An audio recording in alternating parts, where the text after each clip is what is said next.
여러분 안녕하세요. 이완 목사입니다. 오늘은 조금 다른 모습으로 찾아왔죠. 여러분들과 함께 책을 읽고 싶다라는 생각이 들었어요. 제가 그렇게 좋은 목소리는 아니겠지만 복음의 언어라는 책을 함께 읽어가면서 여러분들을 참 많이 사랑하시는 하나님의 이야기, 예수님의 이야기를 들려드릴 수 있다면 저는 참 뿌듯하고 감사할 것 같습니다. 책의 내용이 참 좋아요. 들으시거나 아니면 눈으로 보면서 우리에게 주신 복음이 얼마나 귀한 건지 아마 책을 통해서 만나실 수 있을 겁니다. 책을 읽기 전에 어떤 식으로 진행이 되는지를 말씀드리려고 합니다. 책의 날개를 보면 제가 여러분들이랑 같이 읽고 싶은 부분들에 체크가 되어 있습니다. 이 부분들을 읽어드리려고 하고요. 목차를 한번 보도록 하겠습니다. 목차는 크게 5부분으로 나뉘고요.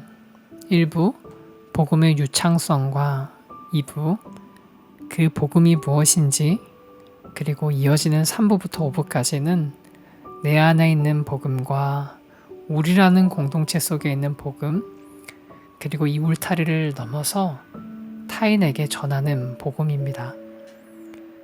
오늘 저희가 나누려는 부분은 1부에서 3부까지의 내용입니다.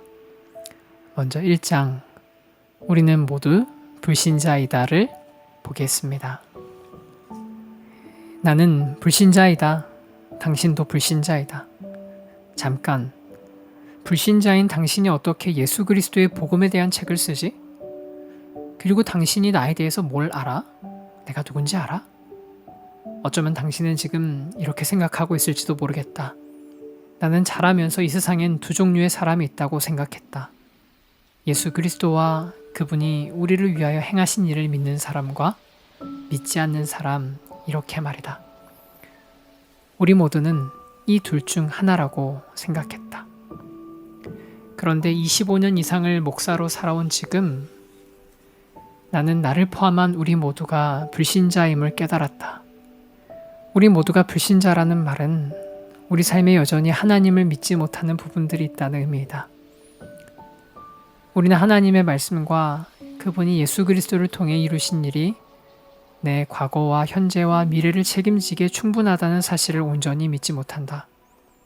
우리는 하나님의 말씀과 그분이 하신 일이 충분하다고 온전히 믿지 않는다. 나는 불신자이다. 물론 매 순간 그런 것은 아니다. 그러나 불신의 순간들이 있다. 아마 당신도 그럴 것이다. 우리가 이렇게 불신과 씨름하는 이유는 때때로 하나님이 어떤 분이신지를 그리고 그분이 행하신 일을 믿기 어렵기 때문이다. 정말이지 하나님이 예수님을 통해 하신 일이 오늘 내 삶에 충분하다는 것을 믿기 어려울 때가 있다.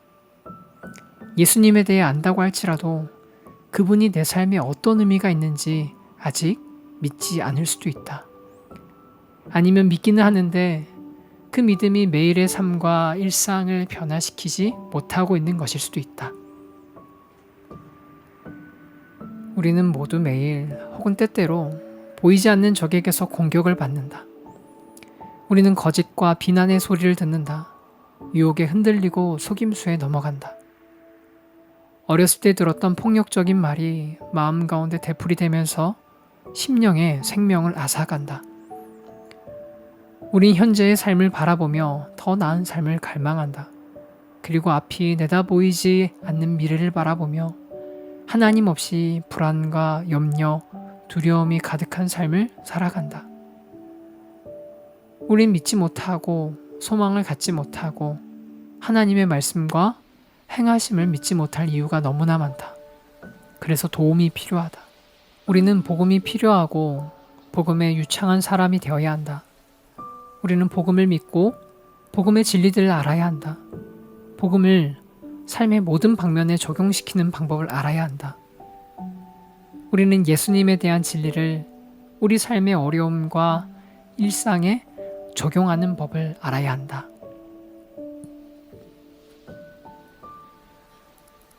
2장 예수는 수단이 아니라 답이다. 우리는 너무 자주 사람들의 질문에 대한 답이나 문제에 대한 해결책으로 예수님이 아닌 다른 것을 주려고 한다. 경제적인 문제가 있으면 우리가 아는 가장 좋은 재정관리 비법을 알려준다. 관계적인 문제가 있으면 소통의 비법을 알려준다. 의심에 대한 문제라면 그냥 믿으라고, 믿으면 다 괜찮아질 것이라고 말해준다. 그러나 우리가 그들에게 예수님을 주지 않는다면 그들은 실패할 것이다. 때로 우리는 그들에게 성경 읽기나 기도를 권하기도 한다. 물론 참 귀한 것들이다. 그러나 성경 읽기와 기도를 통해 예수님을 만나고 알아가는 법을 가르치지 않는다면 오히려 이 유익한 것들을 통해 예수님과 멀어지게 될 수도 있다.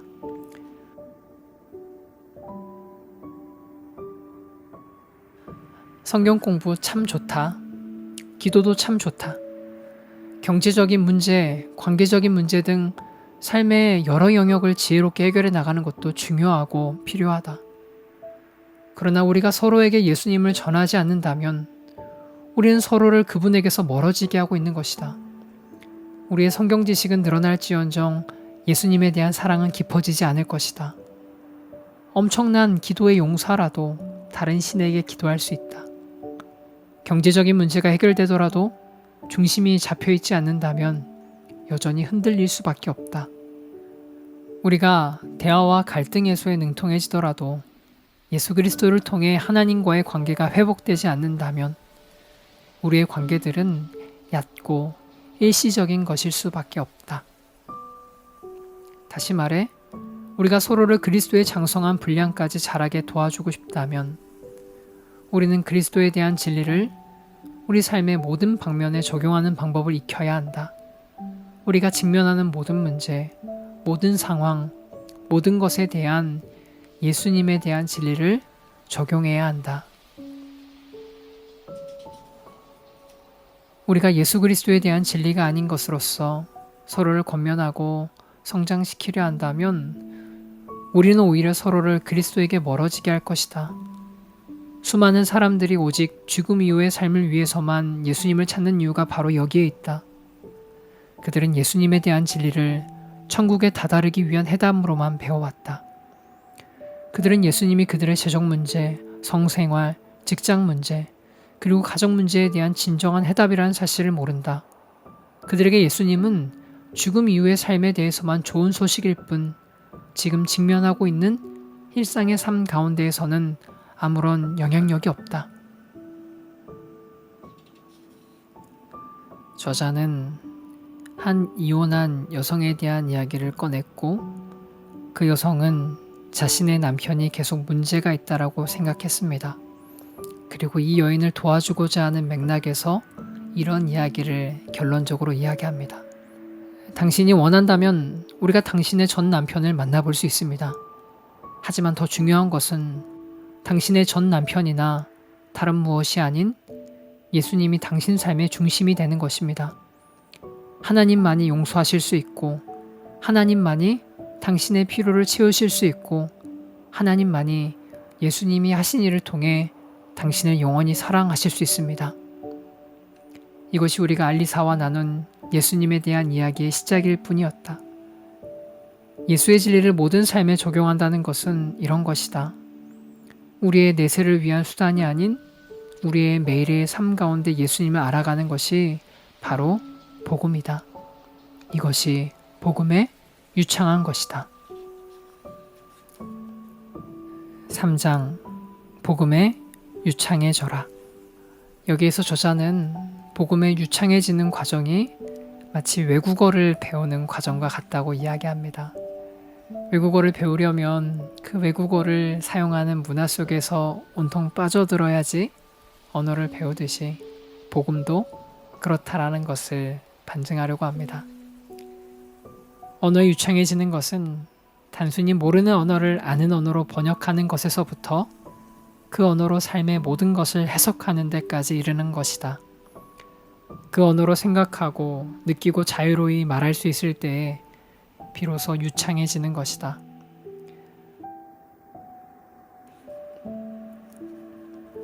복음에 유창해질 수 있는 유일한 길은 복음을 말하는 문화 속에 완전히 빠지는 것이다. 물론 언어를 배울 때 기본적인 문법과 어휘, 문장 구조를 익혀야 하는 것처럼 복음의 기초도 체계적인 훈련을 통해 배워야 한다. 그러나 체계적인 훈련만 가지고 유창해질 수 없다. 유창해지기 위해서는 복음을 말하는 공동체에 속해 있어야 하고 지속적인 연습을 해야 한다. 복음을 알아야 하고 수시로 들어야 하고 입으로 선포하는 것을 연습해야 한다. 더불어 멤버끼리 아무리 자주 모여도 서로의 삶과 상황에 예수의 진리를 말하고 적용하지 않는다면 모임 자체만으로 만족하지 말라고 권면하고 싶다. 그리스도가 우리의 생각과 대화 가운데 존재하지 않는다면 그 모임은 좋은 그리스도의 공동체의 모임이 아니다. 우린 모일 때마다 예수님에 대해 말해야 한다. 아니, 모일 때마다 예수님에 대해 말할 특권이 있다. 그리스도는 우리 존재의 모든 이유이기 때문이다. 언어를 익히려면 그 언어를 끊임없이 사용하는 공동체에 속해 있어야 하듯 복음에 유창해지려면 어디서 무엇을 하든지 어떤 상황 가운데 있든지 예수 그리스도와 그분에 대한 진리를 끊임없이 말하는 복음에 포화된 사람들 가운데 속해 있어야 한다. 4장 하나님의 이야기를 알아가다. 4장부터는 복음에 대한 내용을 저자가 그리고 있습니다. 우리가 많이 들었던 성경의 이야기가 담겨 있는 장이기도 하죠. 이 부분은 조금 많은 부분을 뛰어 넘어가려고 합니다. 그리고 중요하다고 생각하는 부분들만 읽도록 하겠습니다. 예수님이 어느 날 지구에 나타나 우리 죄를 대신해 죽을 것으로 해결된 문제가 아니었다.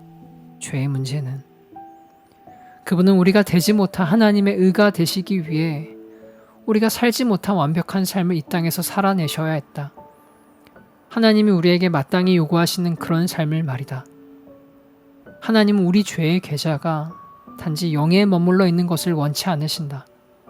더 나아가 우리 의의 계좌가 차고 넘치기를 원하신다. 그것이 기준이기 때문이다.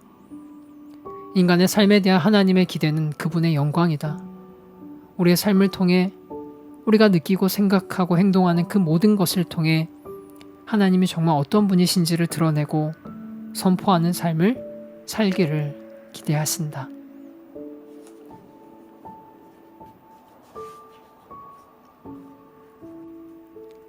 예수님을 죽음에서 부활하게 하신 동일한 성령님이 이제 예수 그리스도를 믿는 우리 안에 계신다.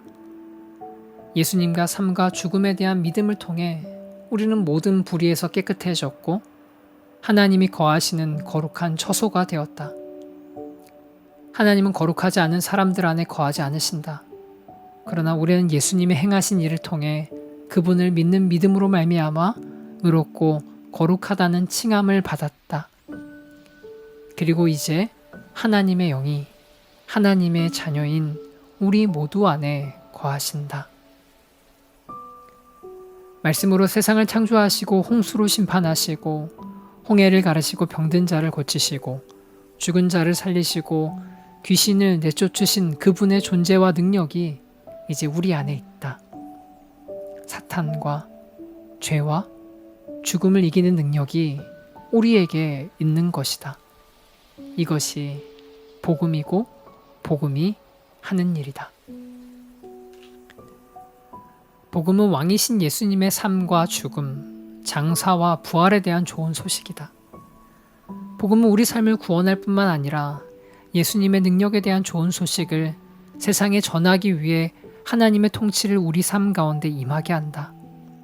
복음은 내면에서부터 우리를 변화시키고 우리의 삶과 입술을 통해 그리고 성령에 의해 세상으로 뻗어나간다. 바로 이것이 모든 믿는 자에게 구원을 주시는 하나님의 능력인 복음이다. 이 복음에 의해 우리는 구원을 받았다.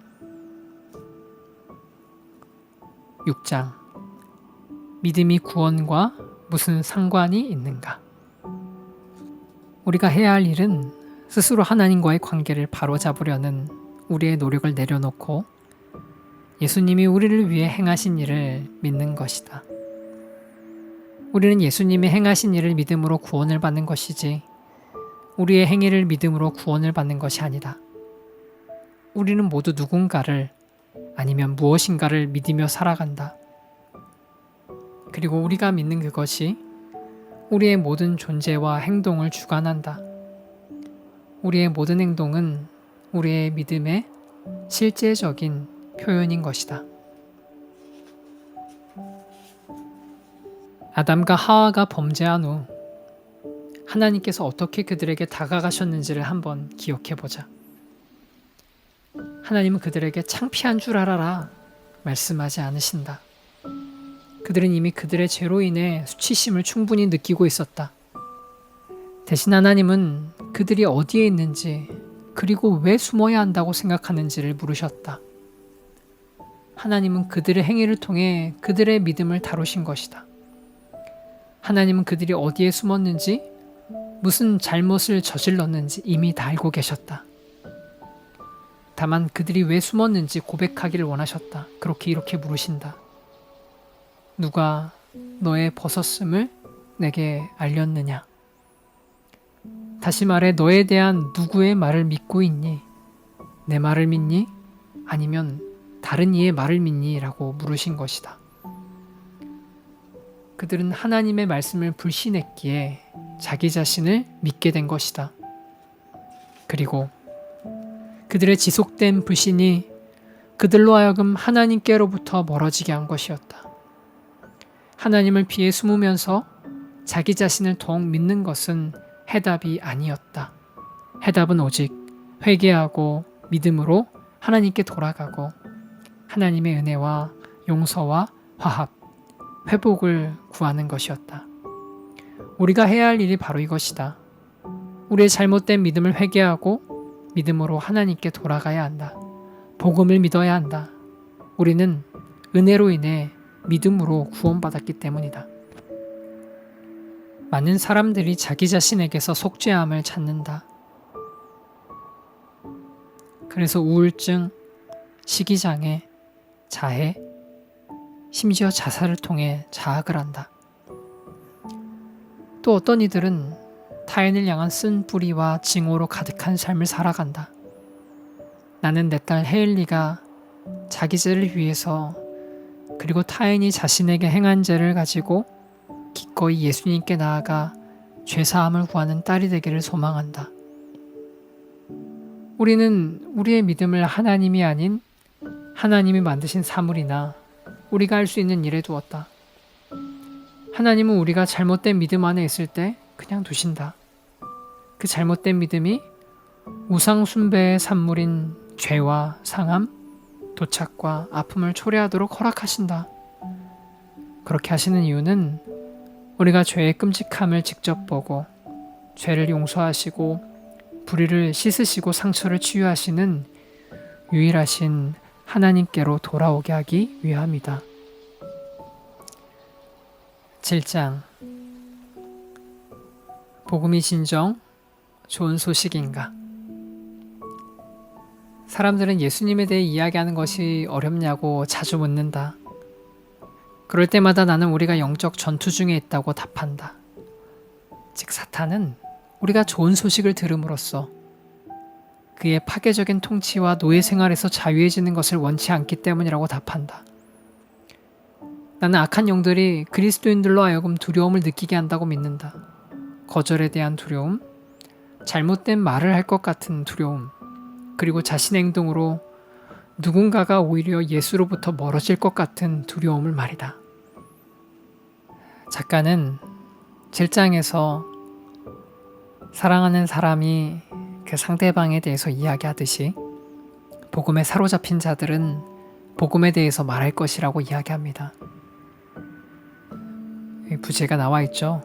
사람은 자신이 사랑하는 것에 대해 말한다.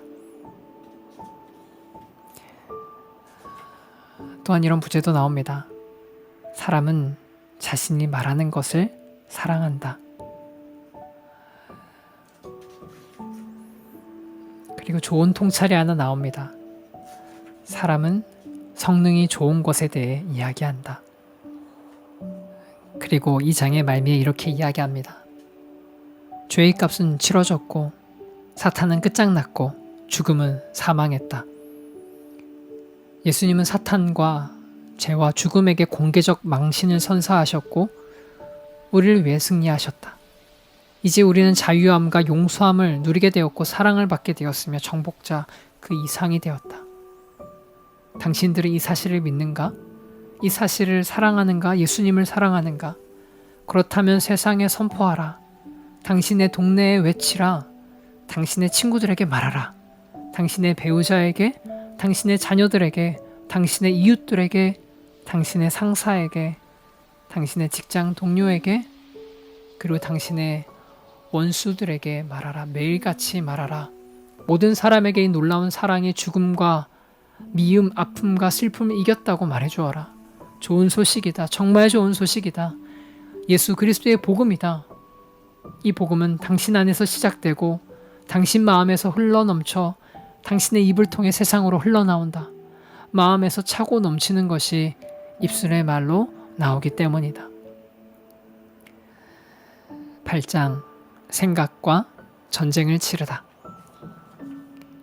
사탄은 나는 하나님을 증오하고 그를 대적하고 그의 창조물을 파괴하기 위해 수단과 방법을 가리지 않을 거야 라고 소리친다. 세상은 하나님 없는 세상이 제일 좋은 세상이고 너도 너 중심적으로 살 때가 가장 좋아 라고 소리친다. 그리고 육신은 내가 신이기 때문에 하나님은 필요 없어. 모든 것이 나 중심적이고 내가 하기에 달려있어. 이렇게 소리친다. 그렇다면 우리는 이 영적 전투에 어떻게 임해야 할까? 성경은 우리에게 우리의 생각을 사로잡아 관찰하고 우리의 생각을 순복시키고 열매를 생각하고 복음의 진리들로 싸우라고 말한다.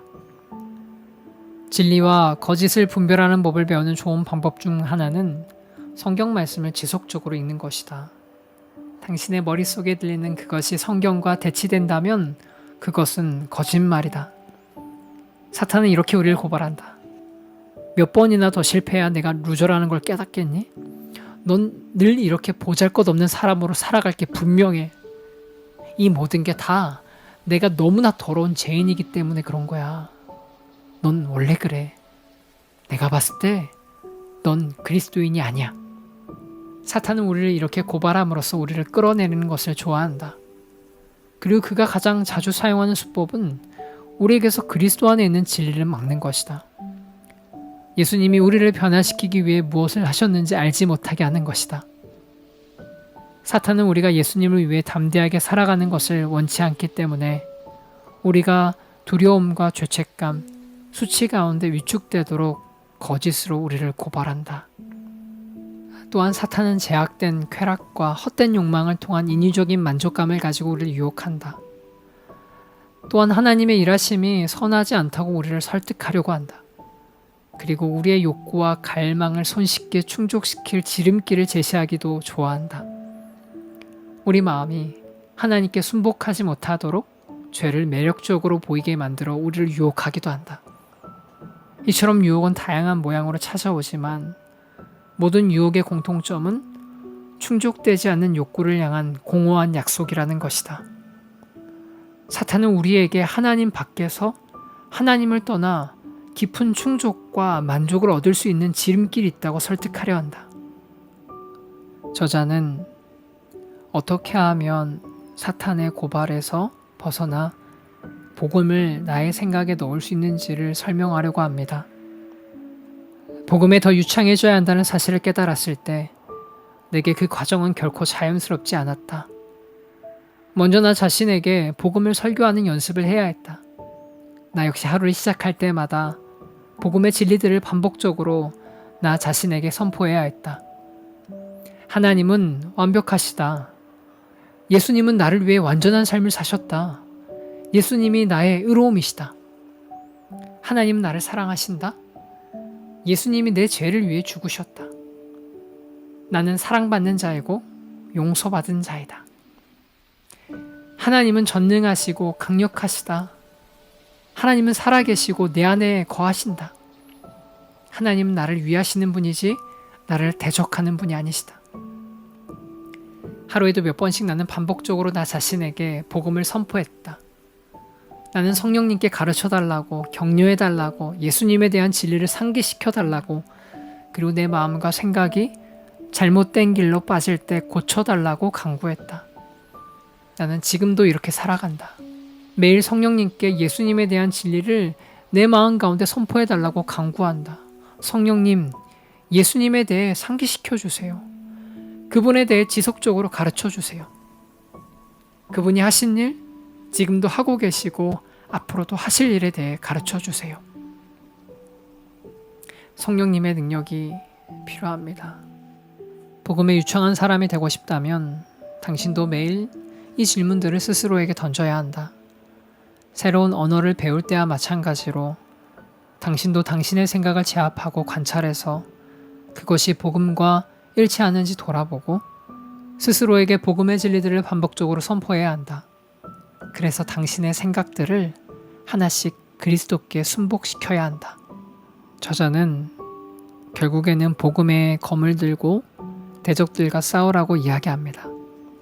우리의 연약함이 무엇이든 예수님의 삶과 죽음, 장래와 부활은 우리에게 생명과 소망 그리고 능력을 선사한다.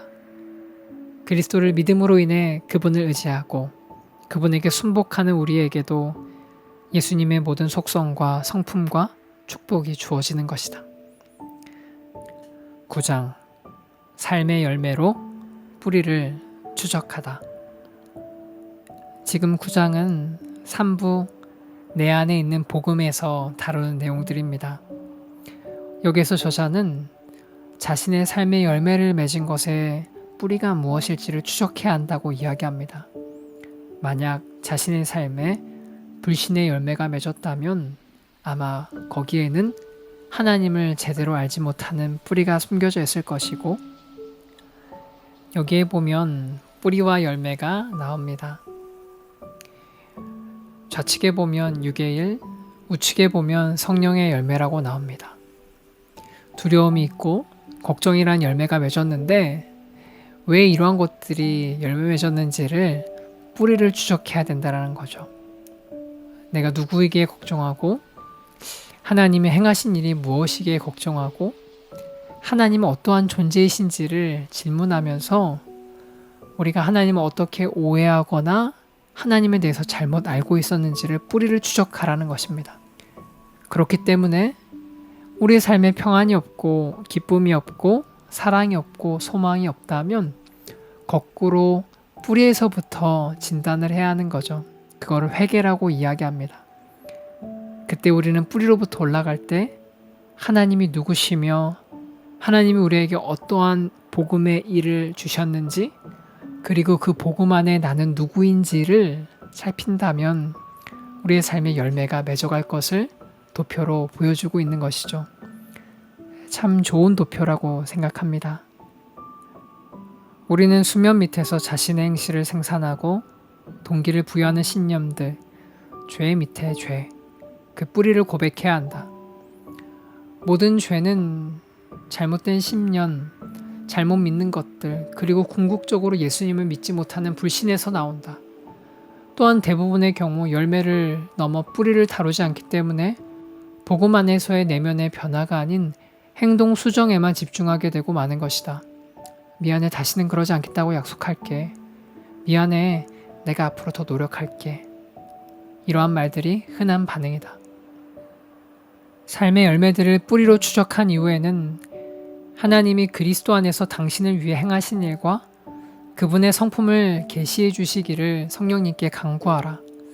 진리를 보고 믿을 수 있는 능력을 달라고, 거짓과 불신을 회개할 수 있는 힘을 달라고, 믿음 안에서 하나님께로 돌아서게 해달라고 간구하라. 다시 말해 뿌리에서 다시 열매들로 올라가 보라.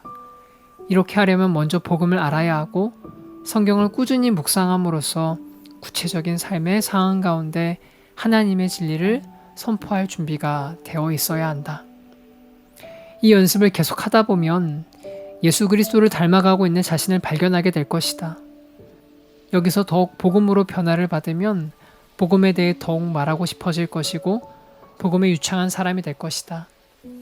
복음에 대해 말하면 말할수록 당신과 주변 사람들이 더욱 복음에 유창해질 것이다. 그러나 기억하라. 이것은 홀로 할 수 있는 것이 아니다. 우린 그렇게 지음을 받지 않았다. 당신은 꼭 복음에 유창한 공동체 안에 속해 있어야 한다. 그렇다면 이제 복음에 유창한 공동체 안에 속하면 어떻게 복음에 유창해질 수 있는지를 살펴보도록 하자. 오늘은 이렇게 3부까지만 읽으려고 합니다. 여러분 어떠셨나요? 복음의 언어가 무엇을 이야기하려는지 좀 감이 오실까요? 일부러 영상을 짧게 만들진 않았습니다. 복음의 언어라는 책이 무엇을 말하는지를 전할 수 있는 만큼은 많이 전하고 싶었거든요. 아마 이제 우리가 복음을 연습해야 될 때인가 봅니다. 그 전에 여러분 각자에게 복음을 선포하십시오. 하나님은 나를 사랑하고 그리고 하나님 보시기에 나는 그리스도만큼 보배롭고 아름다운 존재임을 기억하셔서 이 복음의 언어에 유창해지는 모든 세임 공동체가 되기를 바랍니다. 다음 주 목요 책방에서 다시 만나겠습니다. 안녕히 계세요.